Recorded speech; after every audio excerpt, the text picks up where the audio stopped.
Abra sua Bíblia rapidamente. A palavra de hoje, irmão, ela é bem direta. 1 Samuel.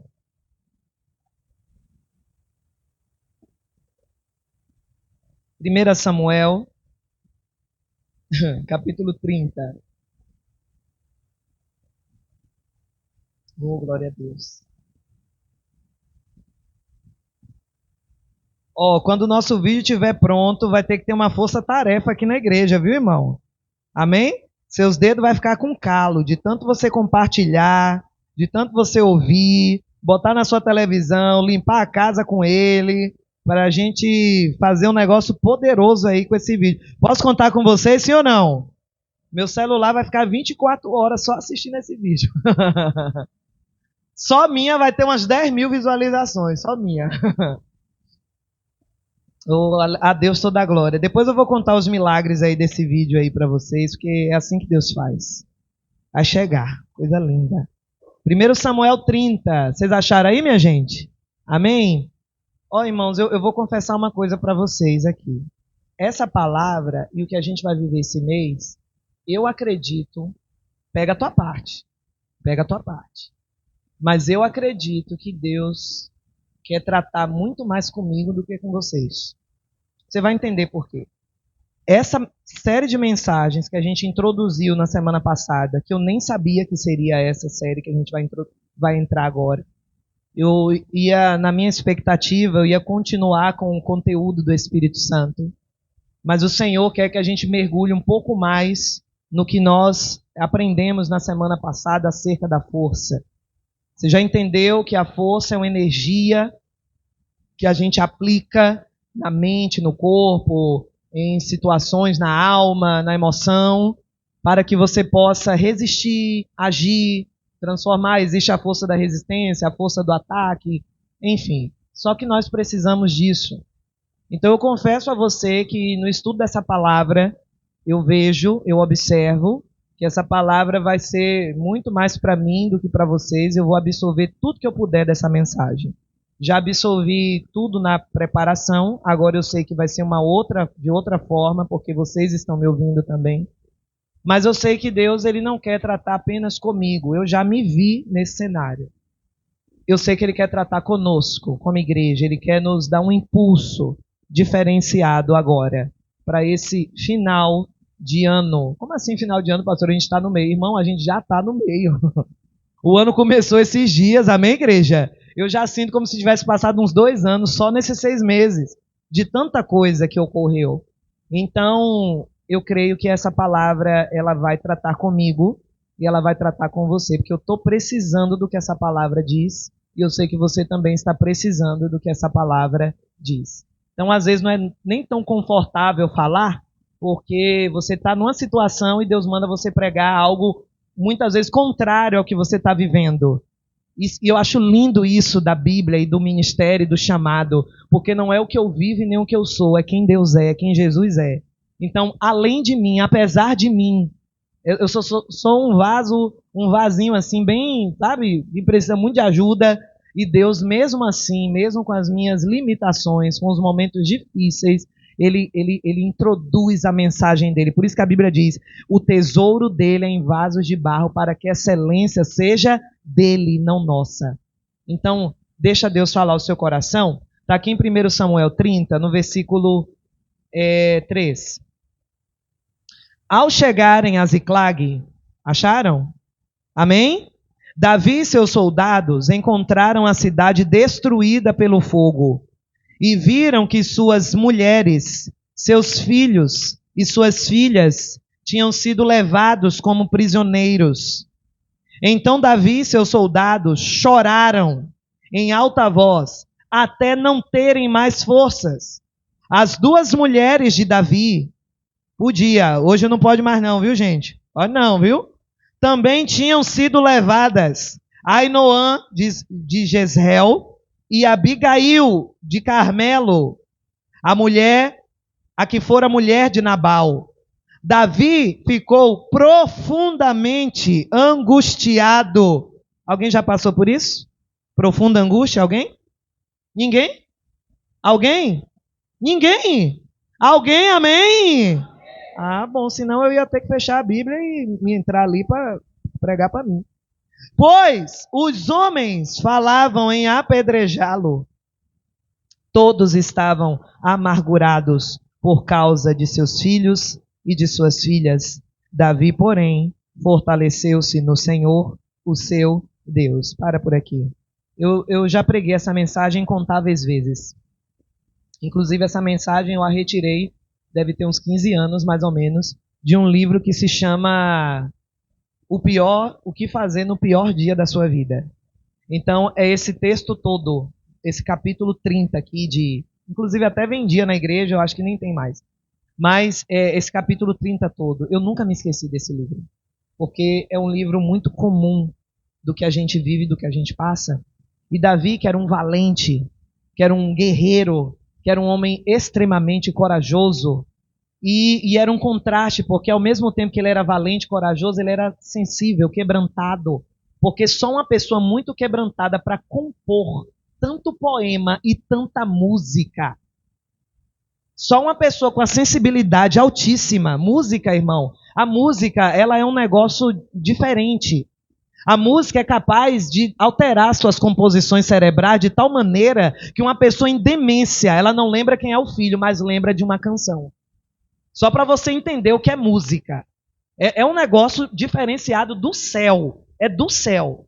Não tem quem possa, irmão, resistir à influência de uma música. Não há. E Davi era um músico. Os salmos dele, aquilo ali era música, poema, tudo isso aí. Como é que uma pessoa bruta, turrão, consegue fazer isso? Ela não faz, porque ela não tem sensibilidade para. Então Davi tinha uma valentia extrema e um quebrantamento extremo. Porque um líder, um valente, um guerreiro, o cara chamado matador de gigante, estava aqui chorando até não ter mais forças. Estava chorando até não conseguir mais chorar.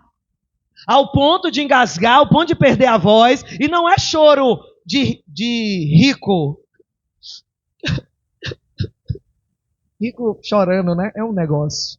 Eu sou rica, mas eu não choro assim não. Quando eu tenho que chorar, irmão, é esculhambação. Alguém assim também não? É esculhambado também, igual a pastora? Ah! Faz umas caretas, irmão. Eu, na presença de Deus, um abraço. Oxi, tô nem aí. É careta, a cara fica toda inchada. O olho vermelho. Não dá nem... Ah, irmão, a coisa feia. Tira o espelho de perto de mim. Tira os espelhos de perto. Porque quando você chora doído, chora com angústia, não tem esse negócio de... Que nada, irmão. Davi chorou assim e na frente de todo mundo. Quando ele saiu para guerrear, que ele volta, ele foi fazer uma coisa certa, ele foi fazer uma coisa boa, ele foi seguir... Até então ele era fugitivo, ele não era o rei Davi. Ele era um fugitivo aqui ainda, perseguido por Saul. Então perceba, a situação dele não estava fácil. Ungido, anos a fio de perseguição, se escondendo de caverna em caverna, sendo infiltrado dos filisteus, porque não sei se você sabe, mas Davi guerreou no exército dos filisteus também, infiltrado para sua própria proteção. Ele pediu proteção a Aquis, porque ele estava correndo de Saul. Então ele já não estava numa situação boa, ele já estava suportando apenas. E tem fase, irmão, que a gente só suporta. Sim ou não? Por isso que eu digo que essa palavra é para mim. Porque tem fase que a gente só suporta. É verdade. Ó, se não cabe para você, tá cabendo para mim aqui, tá? Se você não quiser receber, eu recebo. Porque tem fase que é isso aí, você não tá forte. Sim ou não, igreja? A tristeza é tão profunda, e sabe o que é pior da tristeza? Ela não vem só a tristeza, ela vem enfraquecendo. Porque é isso que a tristeza faz, ela te enfraquece. Ela rouba sua fome, ela rouba seu sono, ela rouba sua autoestima, ela rouba um bocado de coisa. Ela vem enfraquecendo, apesar de ser um sentimento legítimo, que eu e você vamos sentir a qualquer momento. Só que Davi estava numa série de situações, lidando com homens que estavam também amargurados, fugitivo, pessoas que poderiam desacreditar dele, porque se eu estivesse fugindo, irmão, há 13 anos, atrás de uma pessoa que não muda nada o cenário, eu, como liderada dele, ia pensar, será que ele é ungido mesmo? Será que Deus chamou ele mesmo? Por que Deus não botou ele já no trono? Saul continua perseguindo ele, querendo matar. Eu colocaria em questão. Talvez você também. Então Davi não estava numa situação tão legal assim. E aí ele sai para guerrear, o que ele tem é a família, o que ele tem são os filhos e as esposas, a família. Ele sai, deixa a família em segurança, quando ele volta a família não está mais lá. Está repreendido em nome de Jesus. Não vou nem colocar você, mas alguém sai para trabalhar, quando volta a casa está queimada. É duro só de pensar, não é, pessoal? Essa semana aí teve uma família, 16 pessoas da mesma família que morreu. Quem consegue, irmão, lidar com isso? Como é que lida com uma coisa dessa? Quem é que imaginava que esse pessoal ia morrer? Nem eles mesmo, eles estavam indo festejar. Quando volta, pum, morreu. Ninguém espera uma tragédia. Ninguém espera caos. Ninguém espera dor, irmão. Saiu para trabalhar, eu quero voltar a encontrar minha casa, minha esposa, meus filhos, meu esposo. Eu quero encontrar todo mundo. Porque a família é o aconchego. A família é o acolhimento. A família é o lugar onde você, respira, descansa. Ou deveria ser. Algumas famílias não são. Mas eu creio que a sua é e será, em nome de Jesus. Eu profetizo. A sua casa tem que ser a extensão da igreja. Aí ele chega e não acha mais isso. Ele já não estava bem. Ele não chorou porque perdeu as mulheres e a família e o acampamento. Não. Ele chorou porque já vinha muita coisa acontecendo. Aí chega uma hora que, o copo enche. E quando o copo enche, irmão, a miséria está feita. Quando o copo enche, você não aguenta. Aí quem está de fora diz, está chorando por isso aí? Está chorando por causa disso aí? Davi, quantas coisas você venceu? Acampamento queimado? Você está chorando só por isso? Você derrubou gigante, você venceu tanta coisa, você não pode recuperar sua família? Você está chorando só por isso? Porque as pessoas que estão de fora, elas costumam diminuir seus problemas. É ou não é verdade? Elas costumam olhar para você e dizer, é simples, é normal, vem passar o que eu passo, acalça o meu sapato, veste a minha roupa para ver se é simples. Porque as pessoas que estão de fora, irmão, não mensuram o quanto dói. Se eu estou de fora da sua situação, eu não vou mensurar quanto dói. Eu vou tentar apaziguar, eu vou tentar dizer para você, não, você vai conseguir e tal. Mas quem sabe que está doendo é você, sim ou não? E ele foi e desagou. Acabou. E pior, as pessoas que estavam seguindo ele, gente, vamos matar Davi? Os próprios seguidores. Porque seguidor é assim, irmão. Seguidor na mesma da hora que está com você, não está. Na mesma da hora que ele diz te apoio, se você faz alguma coisa, ele já não te apoia mais. Ele já não te vê do mesmo jeito. Eu amo a pastora, eu amo fulano de tal. Mas se a pastora errar, ela já não ama mais. Se a pastora não corresponder às expectativas, ela já não quer mais. Porque é assim que as pessoas são. Nós somos assim. Se vacilou comigo, eu já mudo. E foi assim que aconteceu com ele. Ele teve aquela situação que não foi culpa dele, e todo mundo estava, vamos matar ele. Vamos apedrejar ele, a culpa é dele. A culpa é dele de eu ter perdido minha família. A culpa é dele de eu ter perdido minha casa. É ele o culpado. Porque pessoas amarguradas fazem isso. Ao invés de resolver o problema, elas procuram culpados. E nunca o culpado é ela. Nunca. Sempre é alguém. Mas ela nunca vê que ela foi que errou também. Ela nunca vê que ela vacilou também.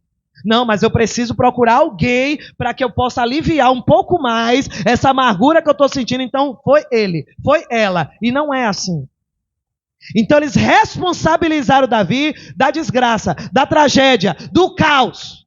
E aí, meu irmão, Davi chorou pra caramba, até não ter forças mais. A gente finge muito. A gente finge muito que está bem. A gente finge muito que está forte e não libera. E não deixa sair. E não deixa, o coração realmente, desabafar.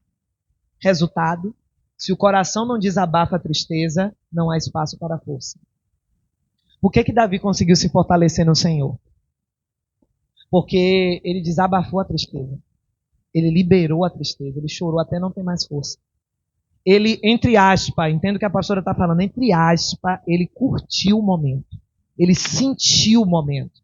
Ele não ficou, bora todo mundo aí, levanta, para de agonia. Quem quiser me matar, venha que eu mato vocês primeiro. Tô nem aí não, eu sou guerreiro aqui. Bora logo, levanta, enxuga a lágrima. Não, ele chorou junto com o pessoal. Ele se acabou junto com o pessoal. Ele disse, estou fraco, estou sentindo também. Eu estou sentindo a perda da minha família, mas eu também estou sentindo as perseguições que eu estou vivendo. Eu não posso ver meu pai, não posso ver minha mãe. Meu pai está escondido na Filístia.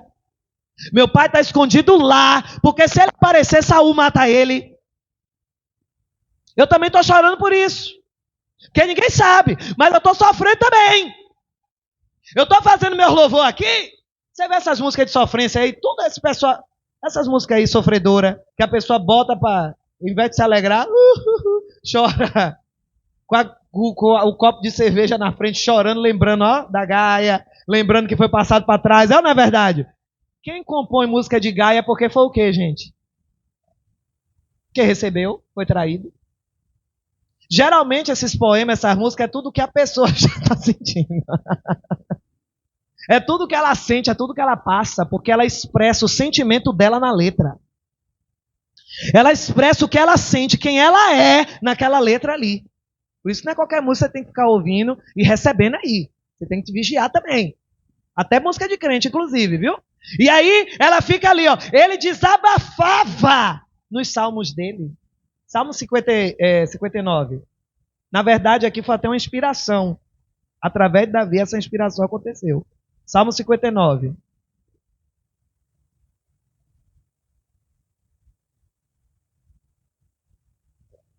Amém?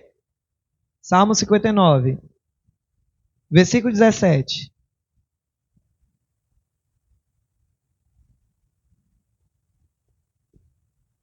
Amém? Salmo 59, 17. Ó minha força! Canto louvores a ti. Tu és, ó Deus, o meu alto refúgio, o Deus que me ama. Aqui é o Salmo de Davi. E ele não estava bem. É a inspiração dele, tá vendo? Ó força. Por que eu consigo chamar força? Desabafei a tristeza. Irmão, fraqueza, pega isso aqui, é um estado. Pega isso. Derrota é decisão.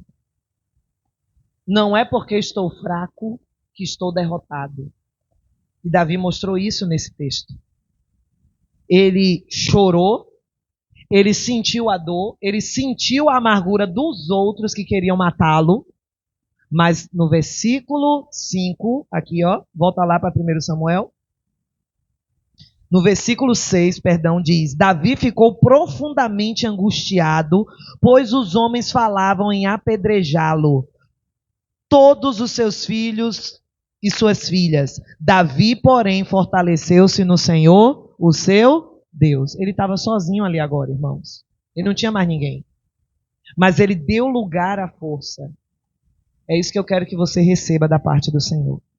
A força entra quando você reconhece a fraqueza. A força entra quando você olha para o momento e diz: rapaz, eu não estou aguentando, eu estou suportando. Eu estou suportando isso, está doente, Senhor, preciso da tua ajuda. Ele se refugiou na força, porque a fraqueza não estava mais ocupando o lugar todo da vida dele. Ele desabafou, ele largou diante de Deus. Ele chorou até, pensa, irmão, um bando de mais de 400 homens, tudo chorando. Gritando, angustiados, amargurados, porque chegaram, não tinham mais família, não tinham mais ninguém, acabados de amargura. E aqueles homens se expressaram de tal forma que deu-se lugar à força de Deus. A força não entra quando você pede apenas, porque às vezes você pede fingindo. Amarrado, pastor, fingindo mesmo. Você não está forte o bastante. Aí você diz: não, eu estou forte. Não, mas o fraco tem que dizer também. O fraco tem que falar. Ele está fraco. Então sim, pai, eu estou fraco. E quero apresentar a minha fraqueza diante do Senhor. E quero apresentar que eu só estou suportando mesmo. Porque as coisas se acumularam, as coisas ficaram mais arriscadas, as coisas ficaram mais amarguradas, mais angustiantes, e eu estou expondo diante do Senhor. Eu exponho diante de ti, porque é na exposição que o Senhor ministra força no teu coração. Ele se fortaleceu em Deus. Porque ele reconheceu a fraqueza dele, ele reconheceu que aquele foi um momento de copo cheio. E talvez você já está num copo cheio e ninguém está te aguentando. Nem você está se aguentando. E nem você percebe às vezes. Nem você. Porque na nossa cabeça todo mundo tem que nos entender. Todo mundo tem que entender que eu estou passando esse momento. Todo mundo tem que entender tal coisa. Não, irmão, as pessoas não têm que entender. Porque cada um está passando seus problemas também. O que eu tenho que fazer, irmão, é expressar minhas fraquezas diante da minha força. Quem é a minha força? Deus. Davi falou no Salmo 59. Ele expunha as fraquezas dele diante do Senhor, de maneira que a força achava lugar. Por que a força não acha lugar nas nossas vidas? Porque a gente fica fingindo que está forte. E Deus não derrama força em personagem.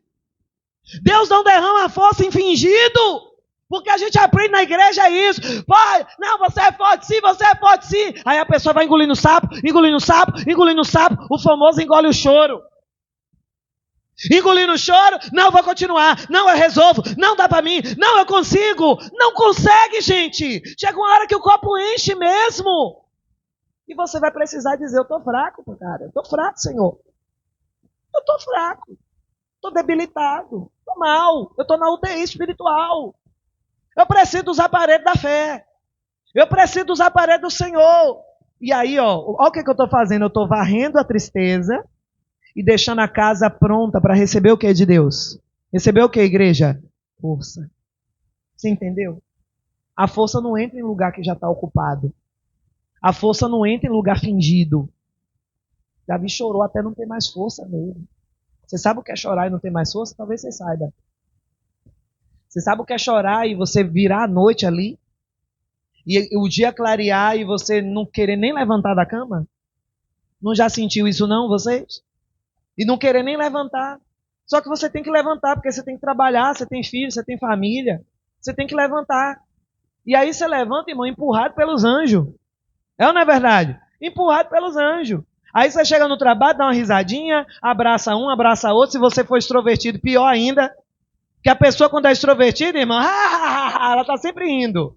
Ela está sempre descontraindo, mas dentro dela ela está um caco. Dentro dela ela está terrível. Ela está péssima. Mas a descontração dela, como ela é para frente, alegre, todo mundo vê, fulano é tão alegre, eu nunca vejo fulano triste. Aí você olha e diz assim, ô Senhor, sabe de nada, inocente. Sabe de nada quantas tristezas tem aqui, ó. Você não pode deixar uma alegria humana, presta atenção, humana, traço de perfil, atrapalhar o seu desabafo com Deus. Por isso que a alegria do Senhor é o quê? Mas para a alegria do Senhor entrar, quem tem que sair? Quem tem que sair? Como é que a tristeza sai? Fingindo que ela não está lá? Negando ela? Negação não te leva a lugar nenhum. Negando que não está acontecendo? Está tudo bem? Não está tudo bem. Eu perdi minha família, eu perdi meus filhos, eu perdi minha casa. Não está tudo bem. Mas eu estou diante da presença do Senhor, desabafando tudo que eu puder desabafar, chorando tudo que eu puder chorar. Porque quando eu me levantar daqui, diabo! Você entende por que a força entra? Porque a tristeza não está mais lá. E a tristeza só se retira mediante a uma presença. Não é a presença do amigo, do cônjuge, da pastora, da igreja. É só na presença do seu Pai. Porque a Bíblia diz que na presença de Deus até a tristeza salta de alegria. Mas eu preciso ter essa atitude, eu preciso ter essa catarse. Eu preciso desaguar. E a gente termina aqui em Salmo 73, perdão. A força está querendo entrar aí, viu? Diga ao irmão, diga, a força está querendo entrar, irmão. Fala mais alto. Ah, meu Deus, se me falasse assim eu ia ficar mais triste ainda. Que uma boca murcha dessa. Fala mais alto aí. Agora fala para você, chame seu nome. O seu nome, diga, fulano, a força está querendo... Fala seu nome aí, diga, a força está querendo entrar, viu? Você sabe que tem hora que você tem que conversar com você? Experimente. A hora que você estiver bem nervoso, você diz assim, ó, Maria, na sua. Seu nome é Maria. Como é seu nome? Fala aí que eu vou falar aqui teu nome. Fala aí. Fala aí. Deixa eu ver quem eu ouço aqui, deixa eu ver.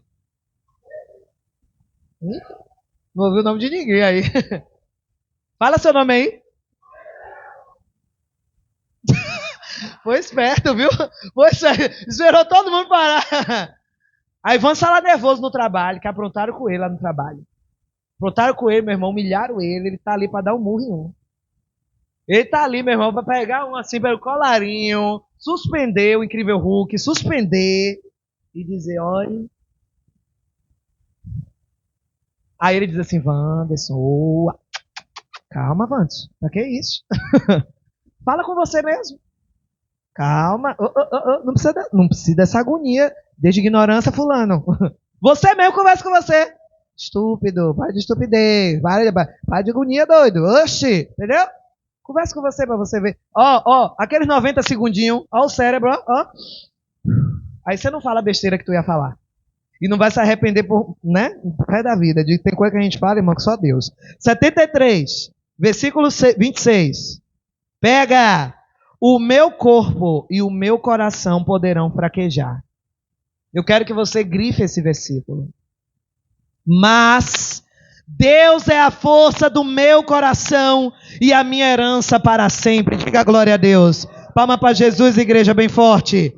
Eu quero palmas forte. Olha o salmista dizendo: meu coração e meu corpo podem fraquejar. Ele não estava em negação. Pode fraquejar sim.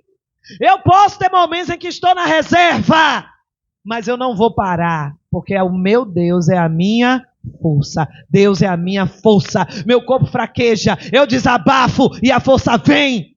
Eu choro até não ter mais força e ela vem. Eu choro até não ter mais condições e a força vem, porque quando a tristeza sai, a força tem lugar para entrar. Não fique em negação, irmão. Desabafa com Deus, porque Deus está querendo te dar força. E muita força. Não acabou não. Diga aí pro seu irmão, não acabou não. A força vem, diga para ele, a força vem. Porque você precisa ultrapassar essa luta.